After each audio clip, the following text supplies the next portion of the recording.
सज्जनों, मित्रों, बेलियो ते मसीह विच साडे प्यारे भैणां ते भरावो, अजकल देसी कलीसियावां दे विच एक बीमारी बड़ी तेजी दे नाल आम होण डई है। ये बीमारी है बेइतकादी ते बेयकीनी दी।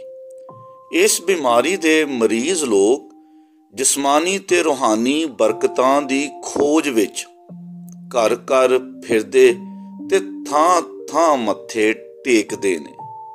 मुराद ये वे कि नवें नवें गिरजे ते पास्टर ये बदलदे रहिंदे ने।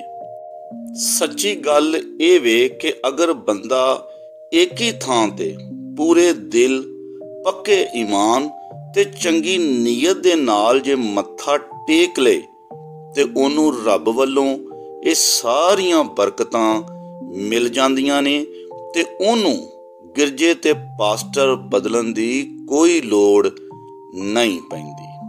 अज दी ये पंजाबी नज़म मत्था टेकन दे तलक दे नाल लिखी गई है कि थां थां मत्था नहीं टेकना चाहिदा। एक ही थां ते पूरे दिल नाल अगर मत्था टेक लोगे ते रब तुहानू बरकतां दे नाल भर देगा।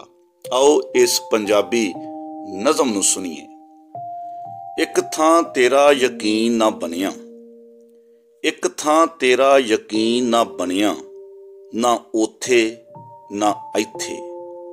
एक थां तेरा यकीन ना बनिया, ना ओथे ना इत्थे। फिर कहना है मन्नू कुछ नहीं मिलिया, एवें ही मत्थे टेके। फिर कहना है मन्नू कुछ नहीं मिलिया, एवें ही मत्थे टेके। मत्था टेकना ना आवे ते रब की करे। मत्था टेकना ना आवे ते रब की करे।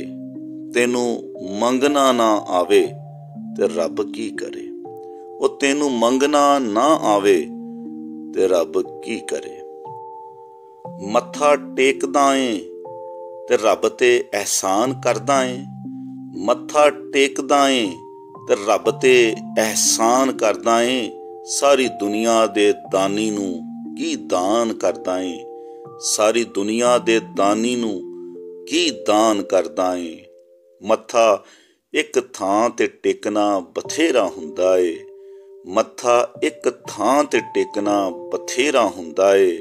हर घर विच रब दा ही बसेरा हुंदा ऐ। हर घर विच रब दा ही बसेरा हुंदा ऐ। हन्ना मंगिया ते खुल गई खुदाई। हन्ना मंगिया ते खुल गई खुदाई। मत्था टेकिया ते मिट गई रुसवाई। मत्था टेकिया ते मिट गई रुसवाई। अंदरों खुदी नू मका, अंदरों खुदी नू मका, हो जा तू दिलगीर।